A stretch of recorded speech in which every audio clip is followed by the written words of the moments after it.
अच्छा जी, chapter number 5 और 6 शुरू करते हैं। सबसे पहले चैप्टर नंबर 5 इंटीग्रल्स के बारे में। ये उसके बेसिक 3 फार्मूले हैं जो ये उम्मीद है आपको पता ही होंगे पहले। ये के यहाँ पे कांस्टेंट है, तो इसको आप इंटीग्रेट करो with respect to D x, तो के एक्स प्लस सी बन जाता है। ये प्लस सी के मार्क्स कटते हैं अगर आप ना लिखो, तो हमेशा इंटीग्रेशन कांस्टेंट याद रखा करो। आगे पावर रूल। अगर एक फंक्शन है उसके ऊपर पावर लिखी हुई है और उसका डेरिवेटिव उसी इंटीग्रल के अंदर एग्जिस्ट करता है, वैसे डिफरेंशियल कह लो, वैसे कि डी एक्स भी लिखा, तो तो फिर ना ये पावर रूल लग जाता है, जो कि बेसिकली उसकी वही एज इट इज़ फंक्शन लिखते हो, पावर उसके वैसी आती है, एक ऐड हो जाता है, और फिर वो जो नई पावर होती है ना वो डिवाइजर भी वही बन जाती है उसका, और प्लस सी फिर से आ जाता है, वो हमेशा ही आएगा। आगे क्वोशंट रूल की बात है। वो अगर आपका फंक्शन डिनोमिनेटर में है और उसका जो डेरिवेटिव है वो न्यूमरेटर में एग्जिस्ट करता है, तो आप L an absolute value of F x लिख सकते हो। एब्सोल्यूट की वजह ये है क्योंकि नेचुरल लॉ कभी माइनस में वो आंसर वो इनपुट ही नहीं उसकी वैलिड होती, उसकी डोमेन ही तो नहीं है। खैर जो भी तो ये 3 बेसिक से फॉर्मूला इंटीग्रेशन के मैंने कहा पहले ही बता दूं कि पूरे पूरे 2 चैप्टर ही नहीं के ऊपर।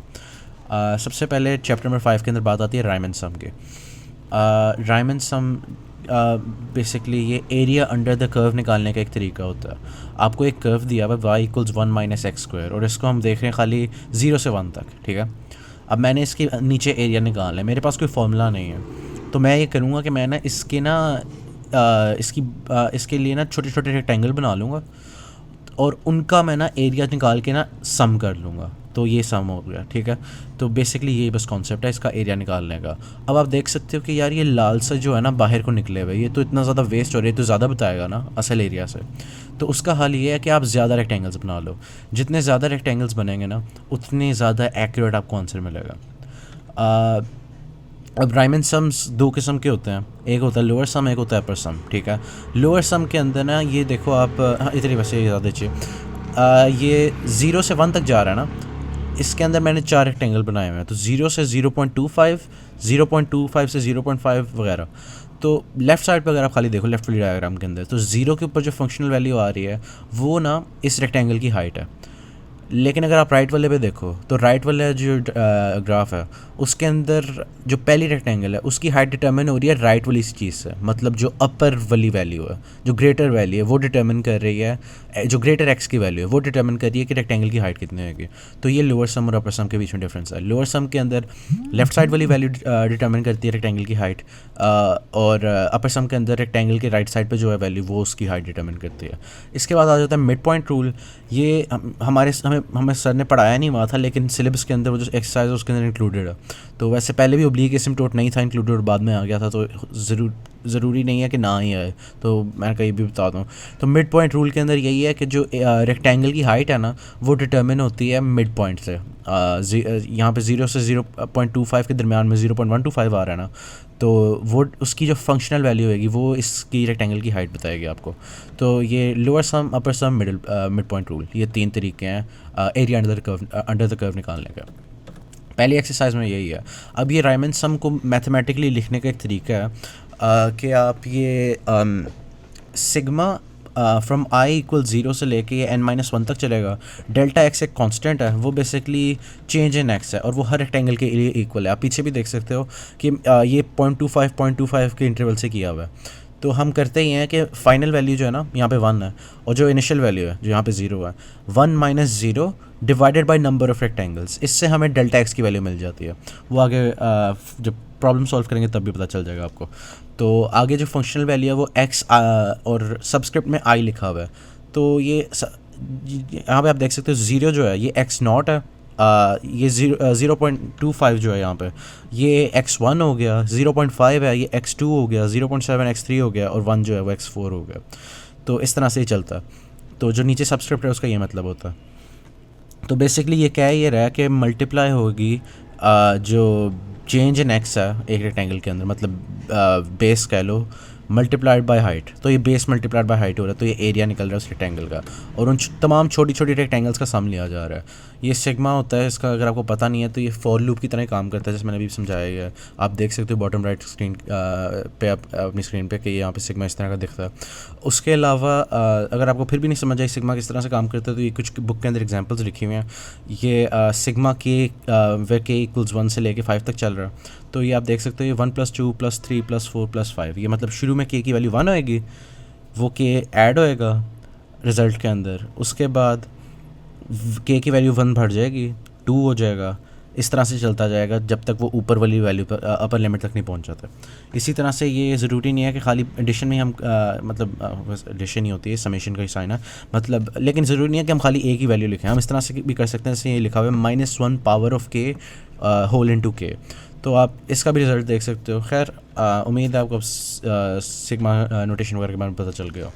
अब एक्सरसाइज के जो सवाल हैं, एक्सरसाइज के अंदर यही है, एरिया अंडर द कर्व वाली बातें हैं, ये कोई बस खाली 5.1 के अंदर बस ये 10 सवाल ही हैं कोई, उसके अंदर वो लोअर सम, अपर सम और मिड पॉइंट के सवाल हैं, तो मैं सारे करने की जगह ना सिर्फ लोअर सम कर रहा हूँ क्योंकि सारे तकरीबन एक ही तरह से होता है। हमें फंक्शन दिया हुआ f(x = 4 - x²) और हमें कहा गया कि -2 से 2 के दरमियान में ना इसका एरिया अंडर द कर्व बताओ, ठीक है। तो कर लेते हैं। सबसे पहले हम ये मैंने डायग्राम बनाई है, बहुत प्यारी है।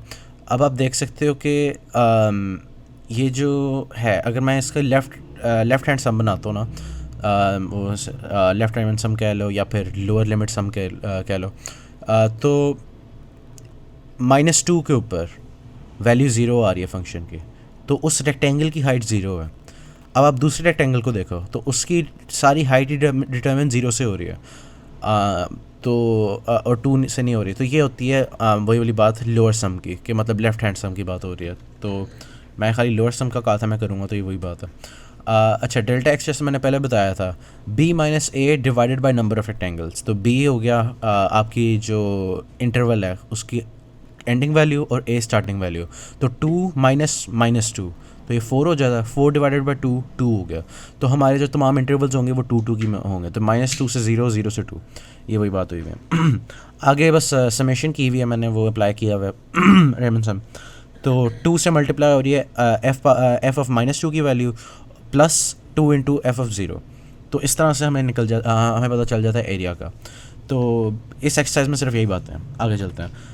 आगे बात आ जाएगी डेफिनेट इंटीग्रल्स की। तो डेफिनेट इंटीग्रल्स यही होते हैं कि आप पहले इंटीग्रल निकालते हो और बाद में ना आप उसके अंदर तमाम जहाँ पे x लिखा हुआ है वहाँ पे b लिख देते हो, फिर उसके बाद ब्रैकेट्स डाल के माइनस करते हो और फिर से वही सारा लिखते हो और बाद में a डाल देते हो x की जगह। ये भी सवाल करते हैं तो समझ आ जाएगा। इसकी कुछ प्रॉपर्टीज़ होती हैं कि ये एक्सरसाइज में यूज़ हुई है, इसके अंदर कोई ख़ास बात नहीं है। ऑर्डर ऑफ इंटीग्रेशन है, जैसे अगर फ्रॉम b टू a हमारी इंटीग्रेशन है, तो अगर मैं चाहता हूँ ना इसको फ्रॉम a टू b करना, तो मैं माइनस का साइन डाल दूँगा तो मैं ये ऊपर नीचे कर सकता हूँ जो लिमिट्स हैं। इसके बाद जो दूसरी बात है ज़ीरो विथ इंटरवल की है, कि मतलब अगर a से a ही जा रहा है तो ज़ाहिर बात है फिर ज़ीरो ही आएगा आंसर। उसके बाद कांस्टेंट मल्टीपल है, वही डेरिवेटिव की तरह है कि यार ये बाहर निकल जाएगा। सम एंड डिफरेंस है कि यार ठीक है ये सम टूट भी जाता है, वो इंटीग्रल टूट के अलहदा भी हो सकता है। और एंड पे ये एडिटिविटी की बात है कि अगर एक इंटीग्रल आपका जा रहा है जिसकी बॉडी सेम है लेकिन ये जो ऑर्डर ऑफ इंटीग्रेशन है वो डिफरेंट है, मतलब एक a से b जा रहा है और दूसरा b से c जा रहा है, तो आप उसको डायरेक्ट कह सकते हो यार ये a से c जा रहा है, एक इंटीग्रल में लिख लो अगर आपकी बॉडी सेम है तो। उसके बाद बात आ जाती है average value of continuous function की। ये फॉर्मूला एक्सरसाइज में कुछ सवालों में बस यूज़ हुआ हुआ है। इसके अंदर है 1/b - a और आगे बस डिफरेंट इंटीग्रल है from a to b of f(x) dx। ये कुछ सवाल में यूज़ हुआ है लेकिन मैं कर नहीं रहा। अच्छा, एक्सरसाइज 5.3 के अंदर ना शुरू के अंदर 1 to 8 वाले सवाल ये अब इस तरह के हैं गंदे से, हमें पढ़ाए नहीं गए हुए, लेकिन ये सिलेबस के अंदर इंक्लूडेड लिखे हुए थे। तो मैंने दोनों सिलेबसेस देखे हैं, दोनों में लिखे हुए थे। तो जो दो मैसेजेस चेन मेल घूम रही है ना हर जगह, अब मुझे नहीं पता उसकी वैलिडिटी कितनी है, लेकिन मैंने फिर भी कहा कि ये दिखने में ज़्यादा डरावना लग रहा है जिससे है। बेसिकली आपने यही करना है कि आप अगर खाली पहला वाला देखो, सारी चीज़ें भूल जाओ, ये लिमिट वगैरह कुछ भी नहीं पढ़ना आपने। आप सिग्मा के राइट साइड पे देखो, ये सी के नज़र आ रहा है ना, सी के स्क्वायर, आपने बस सी के की जगह एक्स लिख देना, जो इसके साथ हो रहा है ना वो आपका इंटीग्रल हो जाएगा। और आगे उन्होंने बताया हुआ है is a partition of 0 to 2, तो ये आपकी वो लिमिट्स ऑफ इंटीग्रेशन हो गई हैं। तो ये फ्रॉम 0 to 2x²। तो आपने यही करना है कि जो डेल्टा एक्स के से पहले लिखा हुआ है और सिग्मा के बाद में लिखा हुआ है ना इन तमाम सवालों के अंदर, वो बस आपने ना एक्स ही टर्म्स में लिख देना सी के को रिप्लेस करके, बस और कुछ भी नहीं है इसके अंदर। और वो -7 5 जो इंटरवल दिया हुआ है उसके अंदर आपने बताना कि ये डेफिनेट इंटीग्रल यहाँ से यहाँ तक जा रहा है। बस यहाँ पे इतना ही है। उसके बाद आ जाते हैं असल सवाल इस एक्सरसाइज के। वो ये हो गया कि यार छोटे मोटे इंटीग्रल्स हो गए कि f(x) dx इक्वल्स -4 है आपको दिया हुआ है। अच्छा हाँ, ये वो प्रॉपर्टीज़ वाला मजाक है जो शुरू में मैंने यहाँ पे बताया था ना, ये वही वाली बात हो रही है। तो f(x) df(x) जो है ना ये अगर हम इवेल्यूएट करें फ्रॉम 1 to 2 तो ये -4 देता है। इसी तरह से इन्होंने कुछ और वैल्यूज़ दी हुई हैं। ए और बी पार्ट के अंदर खाली g(x) की बात हुई, तो हम देखते हैं हमें g(x) के अंदर क्या बताया गया है। g(x) के अंदर हमें ये बताया गया कि फ्रॉम 1 to 5 अगर इसको हम इवेल्यूएट करें ना तो ये 8 आंसर देता है। चलो फिर अब पहला सवाल देखते हैं। पहले सवाल के अंदर ये है कि इंटीग्रल फ्रॉम 2 to 2 है। तो आपको याद होएगा कि यार जीरो विथ रूल लग रहा है, सारी बात है, अगर जहाँ पे जा रहा है उधर ही वापस एंड पे आ रहा है तो कुछ भी नहीं हो रहा, कोई काम ही नहीं हो रहा, तो फिर ज़ीरो ही होएगा ये। बी जो है लेकिन इसके अंदर वो वाली प्रॉपर्टी लग जाएगी जो ये वाली थी वहाँ पे, क्या पहली वाली, कि आप बस माइनस का साइन डाल के ये ऊपर नीचे कर देते हो, क्योंकि आपको 8 की 1 to 5 फ्रॉम 1 to 5 का पता है, लेकिन आपको फ्रॉम 5 to 1 का नहीं पता। तो आप बस माइनस का साइन डाल के ना इसको उल्टा कर देते हो और आपको फिर आंसर मिल जाता है -8। ये एक्सरसाइज के सवाल जो इस किस्म के हैं वो सिर्फ इस तरह से होने, इसके अंदर कोई खास बात नहीं है। ये बस चेक करें कि आपको डेफिनेट इंटीग्रल के रूल्स ये वाले आते हैं या नहीं आते। फंडामेंटल सी बातें, कोई बातें नहीं इसमें खास। उसके बाद एक्सरसाइज 5.4 है, मैं 2 स्किप कर गया शायद, हाँ सही है, ओ भाई हाँ ठीक है, नहीं सही है। अच्छा, ये इंटीग्रल है फ्रॉम 0 to 2 3x² + x - 5 का। असल में सवाल इस तरह के हैं, छोटे से बच्चों वाले हैं, अगर आपको इंटीग्रेशन नहीं आती तो नहीं भी होंगे। खैर वही वाली बात, कांस्टेंट है 3, तो ये 3 बाहर निकल आएगा x² से। और वो सबसे पहले वो वाला रूल अप्लाई हुआ है ना कि अगर एडिशन या सब्ट्रैक्शन हो रही हो तो इंटीग्रल्स डिवाइड हो जाते हैं। तो हमने 3x² + x - 5 dx को अलग-अलग 3 इंटीग्रल्स में लिख दिया, ठीक है। ये मैंने पहले सिर्फ इंडेफिनेट इंटीग्रल्स लिखे हैं कि वो लिमिट नहीं लिखी जा रही थी मुझसे गूगल स्लाइड्स पे। वो बाद में जाके मैंने इवैल्यूएट फ्रॉम 0 to 2 किया हुआ, तो लेकिन आपने लिखना। एक सेकंड में क्लियर करके बता दूँ, मैं ये कह रहा हूँ, ये जो होता है ना 0 to 2, फ्रॉम 0 to 2, ये आपने यहाँ पे इधर लेफ्ट राइट साइड पे यहाँ पे लिखना है। ये इसके अंदर आ नहीं रही थी ऑप्शन, तो इसलिए। अच्छा, उसके बाद यही बात है कि जो कॉन्स्टेंट्स थे वो बाहर निकल गए और बाद में बस पावर रूल अप्लाई हुआ हर जगह, और वो 1 का जो dx होता था आपको पता ही है, वो सीधा सीधा आ गया। यार एक सेकंड, ये जो है ना ये गलत हुआ है, यहाँ पे आएगा -5x इस तरह से, और यहाँ पे भी -5x, तो ये एंड पे -5 यहाँ पे आ रही है वैल्यू 2। एक सेकंड, ये एंड पे ऐड कर लेते हैं, -5 इंटू, खैर आपको समझ आएगी है ना यार। बस उसके अंदर ये वैल्यूएशन की बात ही होती है कि जब आपके पास डेफिनेट इंटीग्रल इस तरह का हो तो आपने ना कहाँ पे, हाँ, जब आप इंटीग्रल निकाल लोगे इस तरह से,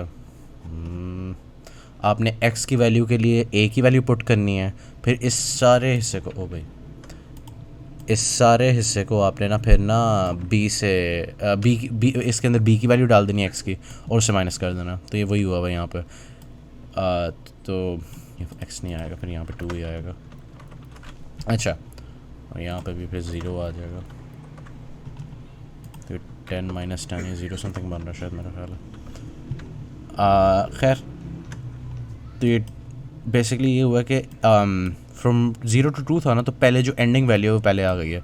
यहाँ पे 2 आ गया, यहाँ पे 2 आ गया, यहाँ पे 2 आ गया, ठीक है। उसके बाद माइनस किया, यहाँ पे 0 डाल के, यहाँ पे 0 डाल के, यहाँ पे 0 डाल के। तो ये इस तरह से डेफिनेट इंटीग्रल्स होते हैं सॉल्व, और कोई बात नहीं है, वरना वही वाले जो शुरू में फॉर्मूले बताए थे वही अप्लाई होते हैं यहाँ पर। अब एक और सवाल कर लेते हैं। ये है y = integral of sin t² dt evaluated from √x to 0। तो y = integral of sin t² dx, मैंने पहले इंडेफिनेट इंटीग्रल की फॉर्म में बिना वजह के लिखा हुआ है एज इट इज़ सवाल। खैर ये मैंने आगे dy/dx किया हुआ है, और इसका इंटीग्रल, यार मैंने अभी तक 2 बार सवाल क्यों लिखा, अच्छा खैर जो भी है। dy/dx = sin t²। अच्छा हाँ ठीक है, ये जो बात है, इंटीग्रल पहले का पड़ा हुआ है, तो ये फंडामेंटल थ्योरम ऑफ कैलकुलस वाली डिस्कशन आ जाती है थोड़ी सी। वो इस किताब के अंदर एक टॉपिक लिखा हुआ है, अगर आपने ज़्यादा अच्छी तैयारी करनी है तो मैं वो रिकमेंड करूँगा कि वो भी पढ़ लो कि फंडामेंटल थ्योरम ऑफ कैलकुलस वाले क्या सवाल है। लेकिन वो बस मेरा शॉर्ट क्वेश्चन ही है एक, और कुछ नहीं है, वो नहीं आता वैसे ज़्यादा, लेकिन अगर आपने एक्स्ट्रा काम करना तो कर लो। मैं वो यहाँ पे डाला नहीं क्योंकि मुझे पता है कि हालात क्या हैं, वो एक्स्ट्रा इन्फॉर्मेशन ही है। तो बेसिकली यही है कि इस तरह के जो सवाल होते हैं ना, उसके अंदर डेरिवेटिव ले रहे हो आप एक एंटी डेरिवेटिव का, तो आप बस सीधा सीधा ना उसको एंटी डेरिवेटिव को ख़त्म कर देते हो और उसकी जगह ये एवेल्यूएटेड फ्रॉम जो उसकी लिमिट्स थी वो आ जाती हैं। तो ये फ्रॉम स्क्वायर रूट x0 वहीं पर है, बकाया सारा चेंज हो गया। तो इस तरह से साइन एक्स आया। आगे बात आ गई है एक्सरसाइज 5.4 की। अब सही सवाल शुरू हैं इस चैप्टर के जो काबिल गौर हैं। ये Y equals secant square T जो है, अच्छा हाँ, ये आप अपनी राइट साइड पे देख सकते हो, एक ग्राफ बना हुआ है, ये ग्राफ दिया हुआ था सवाल के अंदर। इसके अंदर Y equal secant square T एक कर्व है और दूसरा कर्व उसके साथ ही कंटिन्यूस है, Y equals 1 minus T square. Minus pi over 4 से लेके 1 तक ना सीकेंड स्क्वायर टी चल रहा है और y equals 1 minus T square चल रहा है 0 से लेके 1 तक, ठीक है। तो आपने जब area under the curve calculate करना है ना, आप देख सकते हो कि इसके ऊपर 2 भी है, मतलब y इक्वल्स 2 के ऊपर एक लाइन लगी हुई और और x इक्वल्स 1 पे एक लाइन लगी हुई जिसके अंदर ये सारे बाउंडेड हैं। तो आपने एरिया अंडर द कर्व निकालना है इस शेडेड रीजन का, बस अंडर द कर्व तो ना होना, फिर वो area of the shaded region निकालना है, दो कर्व्स के बीच में है इस तरह से। तो उसका ये तरीका है कि आप सबसे पहले ना एरिया निकालोगे from minus pi over 4 to zero. इसकी वजह ये है क्योंकि फंक्शंस ही डिफरेंट हो रहे हैं आगे जाके, तो यहाँ पे फंक्शंस वही वाले दो चल रहे हैं, तो वो सिंपल सा है कि कौन सा माइनस होएगा कौन सा प्लस होएगा। अब जो 2 वाला जो आप देख सकते हो y इक्वल्स 2 जो लाइन है लाल में लिखी हुई, लाल में लगी हुई ऊपर, उससे अगर मैं area under the curve calculate करूँ तो वो सारा एक रेक्टेंगल बन जाता है। और अगर मैं ये ब्लू लाइन का एरिया अंडर द कर्व करूँ तो वो नीचे वाइट वाला हिस्सा मिल जाता है मुझे। तो मैं इसको माइनस करूँगा ना तो मुझे वो वाला हिस्सा मिल जाएगा जो मैं चाहता हूँ, ब्लू वाला शेडेड रीजन। तो यही किया हुआ है कि ना एरिया ऑफ जो पहला वाला जो रेक्टेंगल बन रहा है y इक्वल्स 2 से, मैं ड्रॉ करके दिखाता हूँ। ये रहा y इक्वल्स 2, ये लाइन है, ठीक है, y इक्वल्स 2। और ये अगर मैं इसका एरिया अंडर द कर्व निकालूंगा ना, ये ओरिजिन जा रहा है, अगर ये ओरिजिन आ गया, ये y एक्सेस है, ये x एक्सेस है, तो वो मुझे माइनस पावर 4 से चल रहा है ना, तो हाँ ये इधर ये मुझे सारा रीजन दे देगा यूँ, ठीक है। और अगर मैं इसकी जगह मैं ये वाला जो है इसका एरिया अंडर द कर्व निकालूँ ना तो मुझे वो ये वाला हिस्सा दे देगा। तो मैं इसका जो पूरा रेक्टेंगल है इसमें से माइनस कर दूँगा ये वाला रीजन, तो मुझे मिल जाएगा जो मैं चाहता हूँ ये वाला रीजन, ये हो रहा। तो शुरू के अंदर integral of 2 dt minus integral of secant square 2 dt। अच्छा ये डेफिनेट इंटीग्रल से मैं फिर से भी बताऊंगा कि ये गूगल स्लाइड्स के अंदर मसला हो रहा था, तो मैंने बाद में लिख दिया from evaluated from 0 to from minus pi over 4 to 0। लेकिन ये आपने यहाँ भी साथ ही लिखना है जैसे सवाल में लिखा होता है, ऊपर में नज़र आ जाए तो इस तरह से 0 टू। अच्छा उसके बाद सीकेंड स्क्वायर टी का अगर आप एंटी डेरिवेटिव लो तो आपको tan t मिलता है। ये ट्रिग्नोमेट्रिक फंक्शंस के वो इंटीग्रल्स वगैरह आप फॉर्मूले देख लो, वो देखने वाली चीज़ें वो बाद में इस्तेमाल भी हुए हैं। वो चैप्टर 7 और 8 में मेरे ख्याल ज़्यादा इंपॉर्टेंट है, उसके एप्लीकेशंस के चैप्टर हैं। अच्छा तो पहली टर्म आप यहाँ पे देख सकते हो 2t है, दूसरी टर्म बन रही है माइनस tan t। अब आप इसके अंदर पहले माइनस पाई ओवर 4 डालो हर जगह t की जगह, सॉरी पहले 0, पहले एंडिंग वैल्यू होती है फिर स्टार्टिंग वैल्यू माइनस हो रही होती है उसमें से। तो स्टार्टिंग वैल्यू जो 0 है, उल्टा बोल दिया, एंडिंग वैल्यू जो 0 है आप वो पुट करो, तो 2 इंटू 0 0 हो गया, माइनस tan 0 0 हो गया। फिर आप इसको माइनस करते हो 2 इंटू माइनस पाई ओवर 4 से minus tan minus pi over 4, तो ये माइनस माइनस प्लस हो जाता है, अंदर ब्रैकेट्स के अंदर ही बात हो रही है। तो माइनस पाई ओवर 2 प्लस 1 हो गया, फिर माइनस जो बाहर वाला था वो उसको बना देता है पाई ओवर 2 माइनस 1। अब आपको एरिया मिल गया from minus pi over 4 to 0। अब इसी तरीके से हम वो रेक्टेंगल के अंदर से ना माइनस करेंगे Y equals 1 minus T square का जो एरिया निकल रहा है ना 0 से 1 तक, तो ये वही हुआ हुआ है आगे। आप इसकी कैलकुलेशन यहाँ पे देख सकते हो। उसके बाद A T over minus pi over 4 to 1, मतलब अब पूरे रीजन की अगर हमें करनी हो तो बस हम इन दोनों को ऐड कर देंगे और इनकी एब्सोल्यूट वैल्यू ऐड करते हैं। हो सकता है आपका कभी माइनस में आंसर आ रहा हो, तो आपने हमेशा गौर करना है कि आंसर आपका ना, आपके जो दोनों टर्म्स हैं यहाँ पे वो पॉजिटिव हों, कि ये ना हो कि वापस में माइनस हो रही हों एरियाज़, ठीक है। तो ये पाई ओवर 2 प्लस 1 ओवर 3 आपके पास एंड पे आंसर फाइनल मिल जाता है आपको। तो प्रोसीजर यही है कि आपने नोन और अननोन एरियाज़ के हवाले से इसके बारे में सोचना, और इस तरीके से आपने ना अगर मुख्तलिफ कर्व्स हैं या मुख्तलिफ चीज़ें कोई चेंज हो रही हैं तो आप इंटीग्रल तोड़ लो, जिस तरह से मैंने यहाँ पे किया था। पहले मैं माइनस पाई ओवर 4 से 0 किया, उसके बाद 0 से 1 किया। उसके बाद आ जाती है इंटीग्रेशन बाय सब्सटीट्यूशन, ठीक है। ये आप यहाँ पे देख सकते हो, उसका जनरल फार्मूला है, इसके अंदर कोई ख़ास बात नहीं लिखी हुई, बस इन्होंने ना जी एक्स की जगह यू पुट कर दिया, क्योंकि जी एक्स का भाई डेरिवेटिव बाहर एग्जिस्ट करता है, तो इस तरह से खैर जो भी है। अब इसको सॉल्व करना आसान हो जाता है। अब मैं इसकी एक रियल एग्जांपल देता हूँ। तो ये हमें एक इंटीग्रल दिया हुआ है, evaluated from -1 to 0 3x square into square root of x cube plus 1 whole into d x. तो इसके अंदर ये हो रहा है कि सबसे पहले तो इन्होंने ना किया ये है कि लेट u की है x क्यूब प्लस 1 के बराबर, जो मतलब स्क्वायर रूट के अंदर टर्म है ना, उसको हमने ना u का नाम दे दिया। फिर उसके बाद दोनों साइडों पे हमने इसका डिफरेंशियल लिया, ठीक है। तो डी यू हो गया लेफ़्ट साइड पे, राइट साइड पे हो गया 3x स्क्वायर डी एक्स, ठीक है। अब कोइंसिडेंटली आप अगर सवाल देखो, शुरू में एग्जांपल 1 लाल से लिखा हुआ उसके राइट साइड पे, तो 3x स्क्वायर भी एग्जिस्ट करता है और dx भी एग्जिस्ट करता है, तो हम यहाँ पे सीधा डी यू डाल सकते हैं। और हमने x क्यूब प्लस 1 को तो बाय डेफिनेशन 0 ही कहा हुआ है।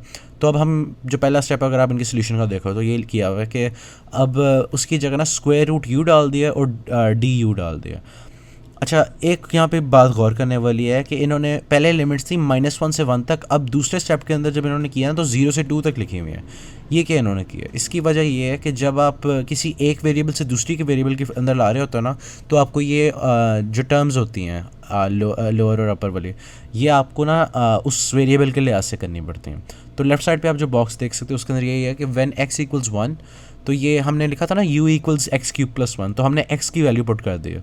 तो पता चला कि u जब 1 x की वैल्यू है तो u की वैल्यू 2 आ रही है। इसी तरह से हमने -1 के लिए की है, तो पता चला कि u की वैल्यू 0 आ रही है जब -1 होता है। तो इस तरह से हमें पता चला कि ये 0 से 2 जाएगी। तो एंड पे बस हमने इसको सिंपल से एवेल्यूएट किया, इसके अंदर कोई ख़ास बात नहीं है। फिर बात आ जाती है एरिया बिटवीन कर्व्स की। ये थोड़ा सा मैंने पहले भी हिंट किया है उसके अंदर, इस तरह के सवाल के अंदर। तो इसके अंदर कोई ख़ास बात नहीं है, बस यही है कि जैसे कि ये वाली एग्जांपल है ना, आपने ये देखना है कि किस में कोई मसला आ रहा है। देखो पहले सारी बेस सेम जा रही है, एक्स एक्सिस के लॉन्ग है, ठीक है। तो आप सीधा सीधा ये जो y equal square root x है इसको इंटीग्रेट करोगे 0 से 2 तक, ठीक है। लेकिन बाद में जाके ना ये नीचे से उठ रहा है, ठीक है, ये एलिवेशन पे आ रहा है। तो आपको ये जो नीचे वाली येलो लाइन है ना, इसका एरिया अंडर द कर्व से माइनस भी करना है, तो जाके आपको वो ब्लू शेडेड रीजन मिलेगा। तो वही बात आ गई कि आपने बस देखना है कि आपको क्या पता है, अगर आप इसके ऊपर इंटीग्रेट करोगे तो कौन सा एरिया निकलेगा, इसको करोगे कौन सा निकलेगा, और आप फिर जो एंड पे चाहते हो फाइंड करना, वो माइनस माइनस करके जो आपसे होता है वो कर लो। और ये बात है कि इंटीग्रेशन खाली x के लॉन्ग नहीं होती, कभी कभी कुछ फंक्शंस में y के लॉन्ग भी होती है। वो डिटेल में आगे चैप्टर 6 में जाके देखेंगे। ये बस बताना था कि है वैसे भी होता।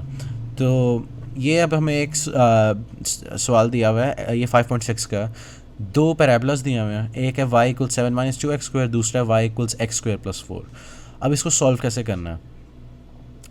सबसे पहले आपके पास कभी भी इस तरह के सवाल आए ना, उसका अब ये जनरल तरीका बता रहा हूँ एरिया बिटवीन कर्व्स वाले सवालों का, क्योंकि ये एक्सरसाइज है इसके ऊपर।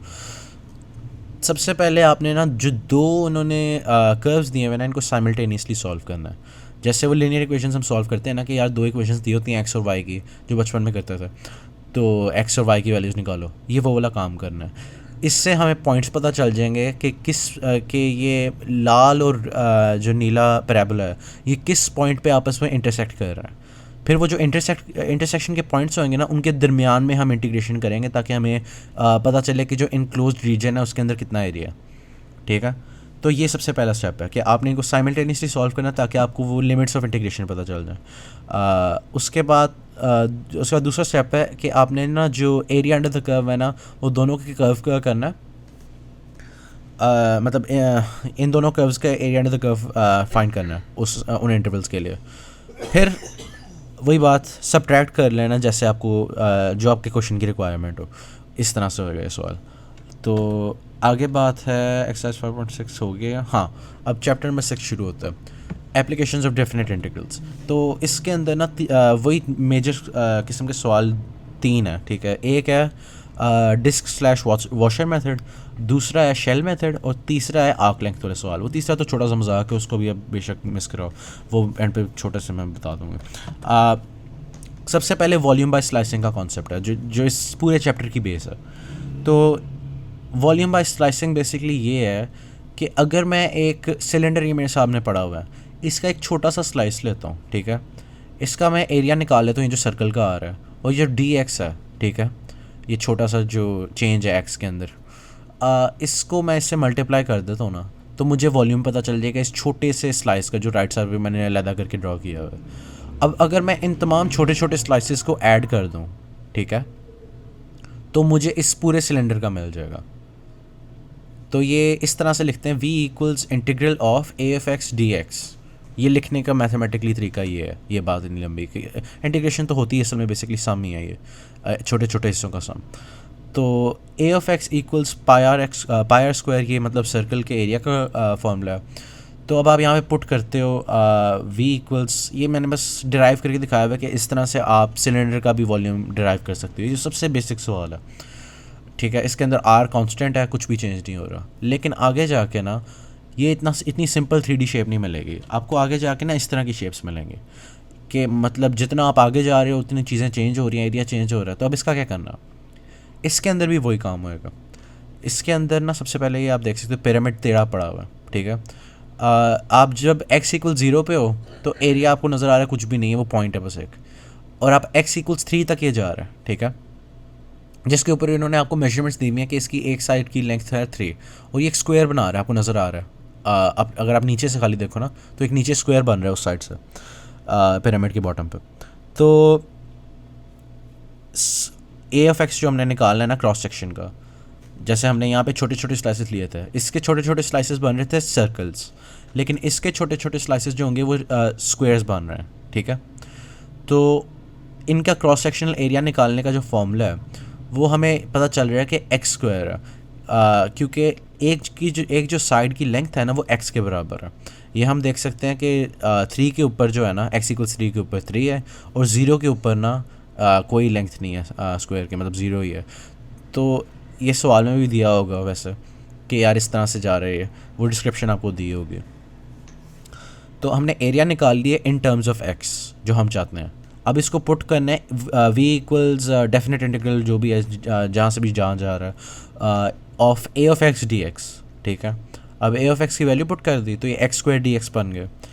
तो इसको इंटीग्रेट किया तो एक्स क्यूब ओवर 3 बन गया। अब इसको वैल्यूएट करेंगे फ्रॉम 0 to 3 तो ये 9 मीटर क्यूब आंसर मिल जाता है हमें। इस तरह से अब अगली बात आती है यहाँ पे डिस्क मेथड की। अब ये सवाल हमें ये दिया हुआ है कि ना y जो है ना अच्छा एक फंक्शन है हमारे पास स्क्वायर रूट एक्स का, ठीक है, ये आप ब्लू लाइन में देख सकते हो, उसका ग्राफ बना हुआ, और एक लाइन है y इक्वल्स 1, ये काली लाइन बनी हुई है, हॉरिजॉन्टल लाइन बनी हुई है।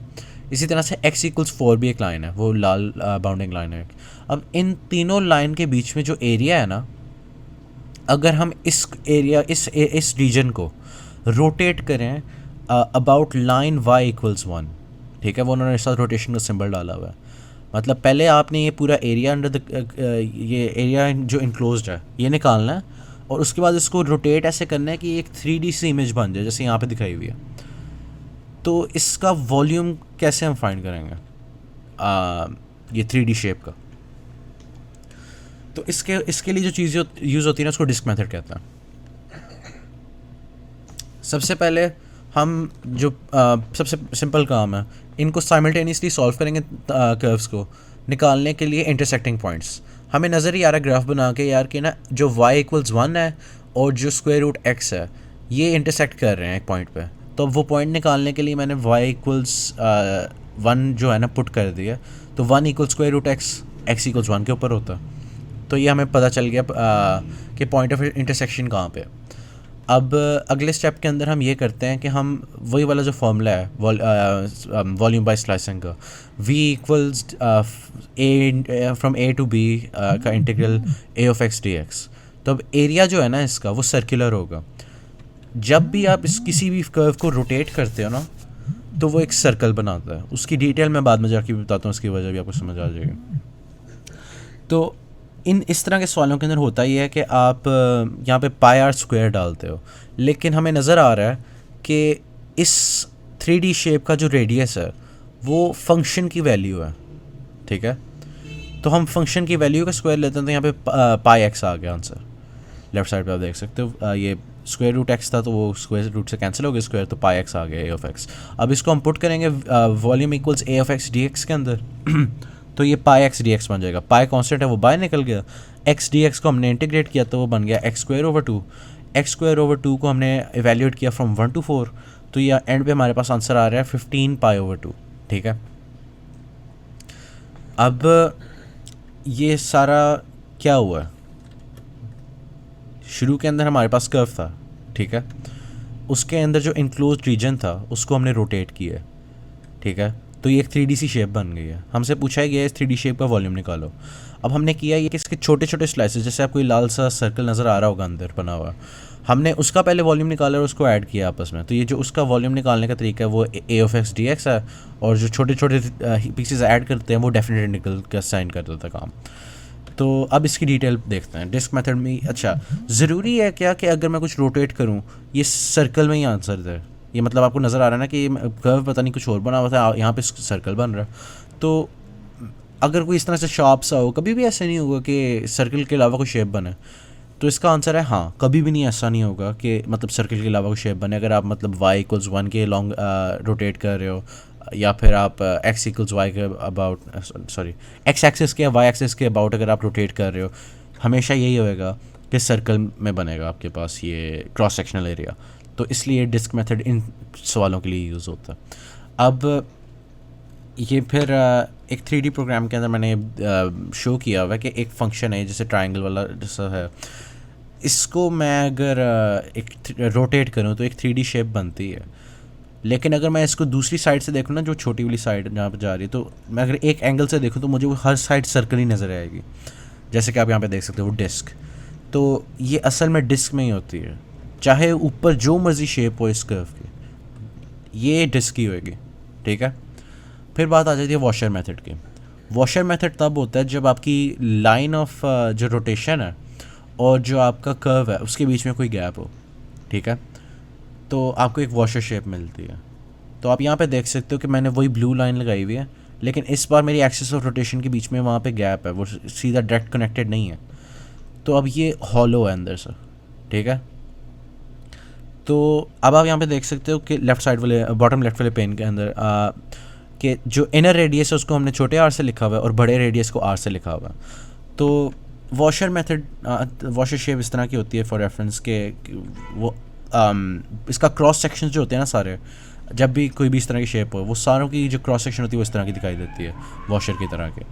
तो इसका जो तरीका होता है ना सॉल्व करने का, आप देख सकते हो कि दोनों अंदर सर्कल्स हैं, एक आउटर सर्कल है एक इनर सर्कल है। तो आप आउटर सर्कल का एरिया निकालते हो और इनर सर्कल से माइनस कर देते हो, तो आपको फिर पाई बड़ा आर स्क्वायर मतलब आउटर रेडियस का स्क्वायर माइनस पाई इनर रेडियस स्क्वायर। तो इससे आपको ना एरिया मिल जाता है खाली वो वॉशर के आउटर रीजन का जो आप चाहते हो, मतलब वॉशर जहाँ पे मटेरियल है। तो वॉशर मेथड के अंदर यही बात याद रखने वाली है कि ये जो y इक्वल्स आर मैंने लाइन बनाई हुई है, ये जो है ना, अगर ये लाइन ऑफ एक्सिस के बीच में आपको नज़र आ रहा है कि गैप आ रहा है, अगर गैप आ रहा है ना तो इस तरह से हॉलो होएगा, अगर गैप नहीं आ रहा तो इस तरह से वो क्लोज्ड होएगा। अब आगे जो बात है वो है ये वॉशर मेथड की आगे डिटेल है कि एरिया वाली बात जो मैंने पहले की थी। Washer method basically disk method ही है, लेकिन आप एक कर्व को एक एरिया को दूसरे एरिया से माइनस कर रहे हो। आप पहले अंदर वाले का वॉल्यूम लेते हो बड़े वाले और फिर बाहर वाले का वॉल्यूम लेते हो और छोटे वाले को माइनस कर देते हो उसमें से, बस और कुछ भी नहीं है। ये डिस्क मेथड ही चल रहा है सारा, ये सारे वॉशर मेथड ना डिस्क मेथड वाले तरीके से ही होंगे, लेकिन ये बीच में जो गैप आ जाती है ना, इसको हम माइनस कर देंगे इसका वॉल्यूम लेकर। तो अब इसका एक प्रॉब्लम करते हैं। तो हमें एक कर्व दिया गया है, एक लाल और ये ब्लू में आप देख सकते हो। पैराबोला दिया हुआ है एक्स स्क्वायर प्लस 1 और एक लाइन दी हुई है माइनस एक्स प्लस 3। अब इसके बीच में जो इनक्लोज रीजन है वो तो मतलब ऊपर को उठा हुआ है ना, ये आपको नज़र ही आ रहा है ग्राफ के अंदर। तो हमने करना क्या इसके अंदर, वही वाली बात, एक्स एक्सिस रोटेट हो रहा है, एक्स एक्सिस के लॉन्ग रोटेशन हो रही है इस इनक्लोज रीजन की, और एक 3D शेप बन रही है। उस 3D शेप का वॉल्यूम हमें चाहिए। तो इसकी लिमिट्स ऑफ इंटीग्रेशन सबसे पहले फाइंड करेंगे। हमेशा हमने सबसे पहले ये करना है कि लिमिट्स ऑफ इंटीग्रेशन निकालनी है कि ये पॉइंट्स ऑफ इंटरसेक्शन क्या है, ठीक है। तो इन दो कर्व्स की जो पॉइंट्स ऑफ इंटरसेक्शन है वो हम उसी तरह से साइमल्टेनियस वो क्या नाम है, लिनियर इक्वेशंस, वैसे लिनियर नहीं है, एक क्वाड्रेटिक एक लिनियर है, साइमल्टेनियस इक्वेशंस जैसे हम करते रहते हैं यार, अलजेब्रा में की थी बचपन में। ये वही वाला तरीका है कि एक्स और वाई निकालने हैं, खैर एक्स ही निकालने, वाई को मिस करो। X square plus 1 equals minus x plus 3, दोनों वाई के इक्वल है ना, तो इस तरह से हमने पुट किया। तो x square plus x minus 2 equal 0। अब हमारे पास एक क्वाड्रेटिक इक्वेशन बन गई है। इसको फैक्टराइज करेंगे ना तो हमें दो आंसर्स मिलेंगे, x इक्वल्स 1 और x इक्वल्स माइनस 2। और ये जो आंसर्स होंगे ना इन दोनों कर्व्स को जो हमें दिए हुए हैं सॉल्व करके, तो ये हमें बताएंगे कहाँ पे इंटरसेक्ट हो रहे हैं आपस में। इंटरसेक्ट हो गए, पता चल गया यार मैंने -2 से लेके ना इसको 1 तक इंटीग्रेट करना है इस 3D शेप को। तो हमें वॉल्यूम के अंदर साथ जो डेफिनेट इंटीग्रल आता है उसके पता चल गया यार वो -2 से 1 तक जा रहा है। अब ये उसी को हमने रोटेट किया एक्स एक्सिस के अलाउंग, तो ये इस तरह की शेप बन गई है। अब आप देख सकते हो कि अंदर से ना एक इनर रेडियस है और एक आउटर रेडियस है, ठीक है। इनर रेडियस जो है वो उसकी चलो आप यार देखो, जो गैप है ना उसकी लाइन ऑफ रोटेशन के साथ वो है छोटा आर ऑफ एक्स, और फिर जो लाइन ऑफ रोटेशन से लेके फंक्शनल वैल्यू दूसरे वाली गैप, वो जो गैप है तो वो बड़ा आर ऑफ एक्स हो गया। अब इसको सॉल्व कैसे करना है, वही बात है कि आपने ना पाए आर ऑफ एक्स बड़ा वाला उसका स्क्वायर, उसका minus r of x square, तो मतलब ये वही हो रहा है कि आप दो एरिया लेके आपस में माइनस कर रहे हो। तो एक सेकंड, हाँ ये देखो ना, अगर आपके पास शेप इस तरह से आ रही है, ठीक है, एक आपके पास शेप आ रही है इस तरह से, ठीक है, आप इसमें से ना ये बड़ी वाली में से ये वाला हिस्सा निकाल देते हो, तो ये एंड पे आपके पास बच जाता है यूं एक रीजन बच जाता है। तो आप वॉल्यूम इसका पहले निकालोगे, फिर इसका निकालोगे और आपस में माइनस कर दोगे तो आपको आंसर मिल जाएगा। तो यहाँ पे भी यही हुआ है कि जो ऊपर वाला है ना उसका रेडियस ज़्यादा आ रहा है, जिसकी फंक्शनल वैल्यू ज़्यादा है यार, ठीक है, तो उसमें से हम माइनस कर रहे हैं दूसरे का एरिया। तो ये पाई बस कॉमन लिया मैंने, pi R square minus pi R square किया हुआ है, ये बड़ा वाला आर हो गया, छोटा वाला आर हो गया। A of X equals pi into, ये पाई कॉमन ही लिया हुआ है, वही वाली बात है, बस अंदर हमने ना आर ऑफ एक्स की वैल्यू डाल दी है। आर ऑफ एक्स है क्या, इन दोनों की फंक्शनल वैल्यू आप यहाँ पे देख सकते हो कि वो आर ऑफ एक्स आ रही हैं, वो उसके रेडियस है। Radius basically distance from axis of rotation होता है। तो आप यहाँ पे देख सकते हो कि आउटर जो रेडियस है वो बस नीली वाली लाइन जो है उसकी वैल्यू एक्स के लिए, तो ये तो आराम से निकल जाएगा हमें एफ ऑफ एक्स। हमने बस एफ ऑफ एक्स पुट कर देना है यहाँ पे, एफ ऑफ एक्स और जी ऑफ एक्स, तो एंड पे स्क्वायर एवेल्यूएट किए हैं तो हमारे पास ये आ गई है बड़ी सी इक्वेशन, बड़ा सा पॉलिनोमियल। उसके तो इसको हम डिफरेंशिएट करेंगे with respect to D x volume के लिए, तो ये हमारे पास अगले पेज पे यहाँ पे होगा। तो पाई कांस्टेंट था, बाहर चला गया, A of x D X किया, तो ए ऑफ एक्स हमने यहाँ पे निकाला हुआ था 8 minus x power minus 6x minus x square minus x power 4, तो ये वही वहाँ पे लिख दिया, और इसको फिर हमने इंटीग्रेट किया विद रिस्पेक्ट टू एक्स, और एंड पे बस एवेल्यूएट कर दिए लिमिट्स। तो अब उम्मीद है आपको ये पैटर्न समझ आ गया होगा कि शुरू में हमने ये कर्व निकालना है कि इसका इनक्लोज ये कहाँ पे ये रीजन है जहाँ पे ये आपस में इंटरसेक्ट कर रहे हैं, फिर आपने उनके ना देखना है एरिया निकालने हैं। पहले डायग्राम अगर बनानी है तो बना लो, फिर उसके बाद आपने ना यहाँ पे एरिया निकालना है। एरिया निकालने के लिए आप वॉशर मेथड के अंदर ये करते हो कि outer radius minus outer area minus inner area करते हो। तो बस इतनी सी बात है। ये डिस्क मेथड वाली बात ही है सारी, कि जो हम यहाँ पे पहले किया हुआ था ना, यहाँ पे गया ये रहा, यहाँ पे ए ऑफ एक्स डी एक्स करते थे ना, तो ये असल में हम एरिया ही डाल रहे हैं यहाँ पे, लेकिन ये एरिया जो है ये वॉशर का एरिया। अच्छा जी, उसके हाँ ये वही बात होगी। Disk method problem solving steps यही है कि सबसे पहले पॉइंट्स आइडेंटिफाई करो, इंटरसेक्शन, उसके बाद इनर और आउटर रेडिया देखो, ग्राफ्स देख लो उसके, कि यहाँ पे नज़र ही आ रहा है कि इनर रेडियस लाल वाला फंक्शन है और आउटर रेडियस जो है वो ब्लू वाला फंक्शन है आपकी 3D शेप का। और उसके बाद आपने एरिया निकालना और एंड पे वॉल्यूम निकाल लेना है, उसका फार्मूला आपके सामने पड़ा, ये इसका जनरल फार्मूला लिखा हुआ है, ये वॉशर मेथड कहलाता है। इसके बाद हाँ ये बात थी कि ये वाई के रिस्पेक्ट से भी हो सकती है, ज़रूरी नहीं है कि एक्स के लॉन्ग ही हो differentiation.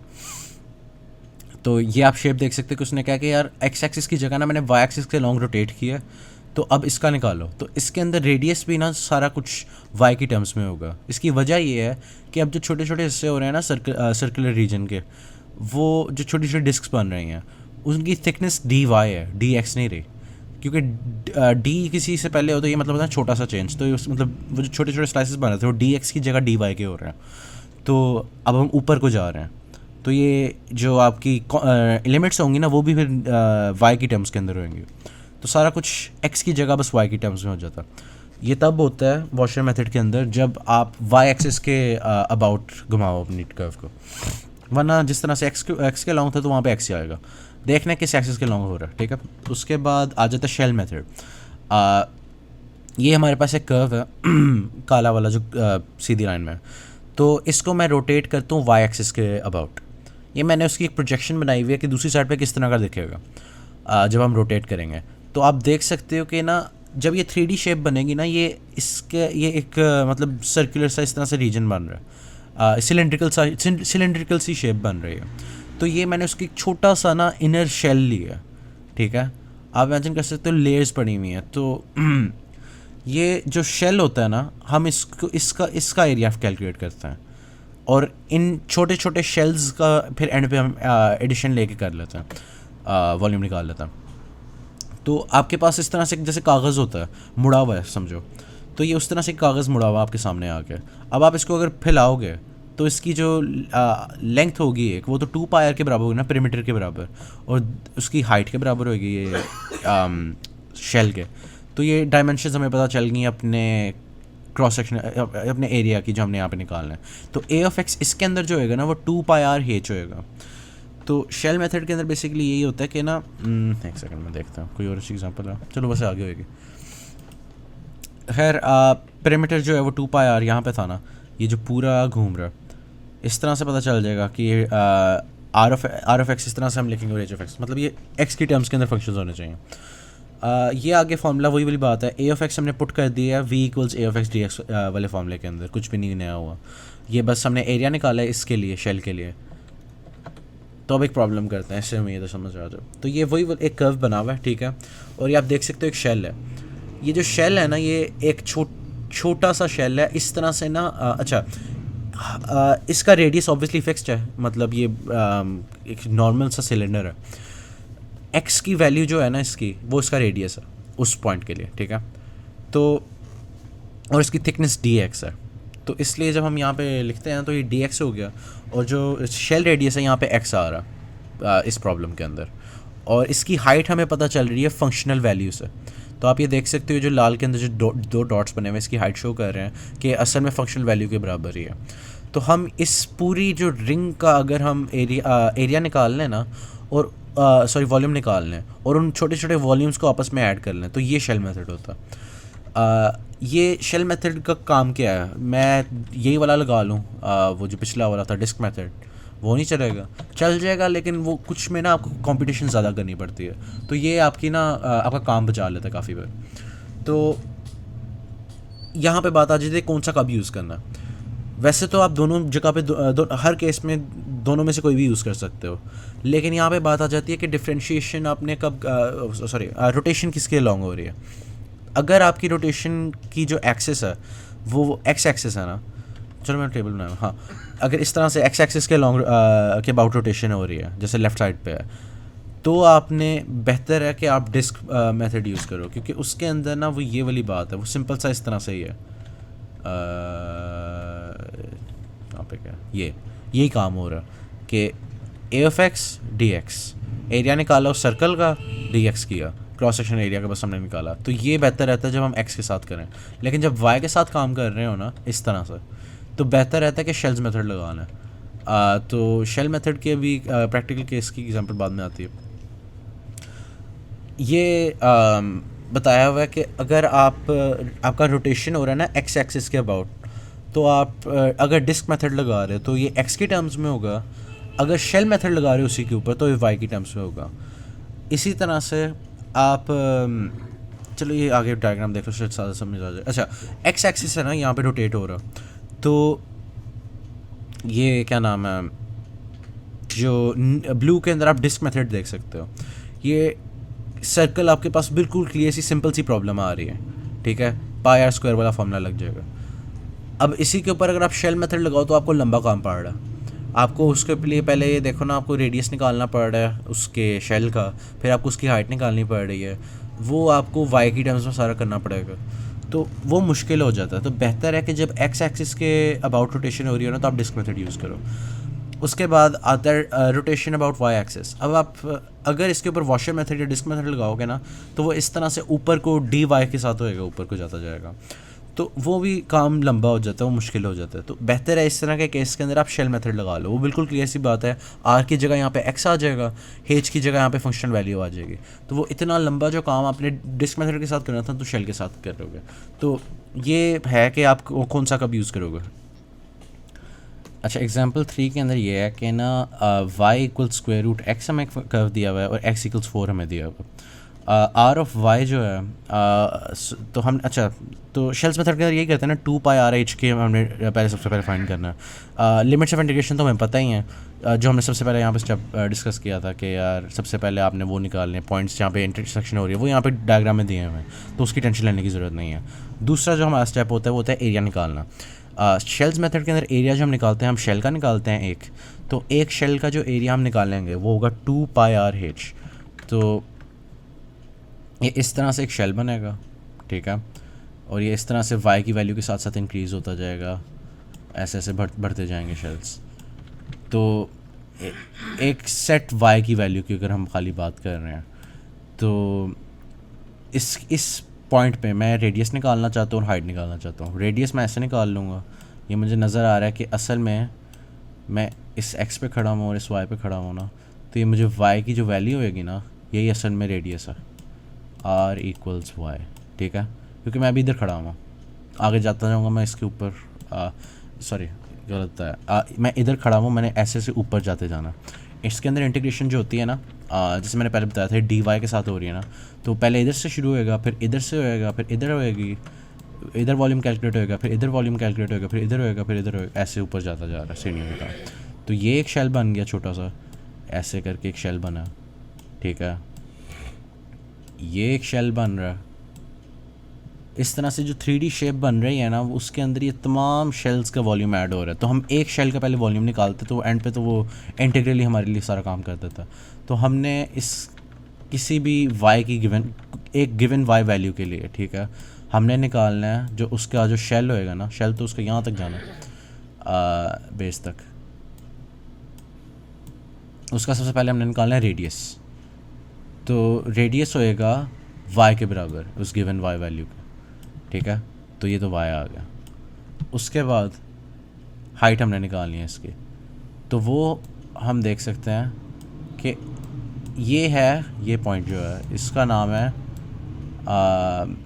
F of y, x sorry नहीं अच्छा एक सेकेंड, ये गलत में बताया, ये एक्स अगर एफ ऑफ वाई के बराबर है तब होएगा, सीधा सीधा कहूँ तो ये एक्स के बराबर है, करंट एक्स की जो वैल्यू है इस वाई के लिए, ठीक है, इस वाई के लिए इस कर्व के अंदर जो एक्स की वैल्यू आ रही है, ठीक है, यहाँ पे वो पड़ी है और यहाँ पे 4 है, तो हमने इनके बीच में डिस्टेंस निकालना, तो बन जाएगा 4 माइनस एक्स, ये हमारी हाइट हो गई।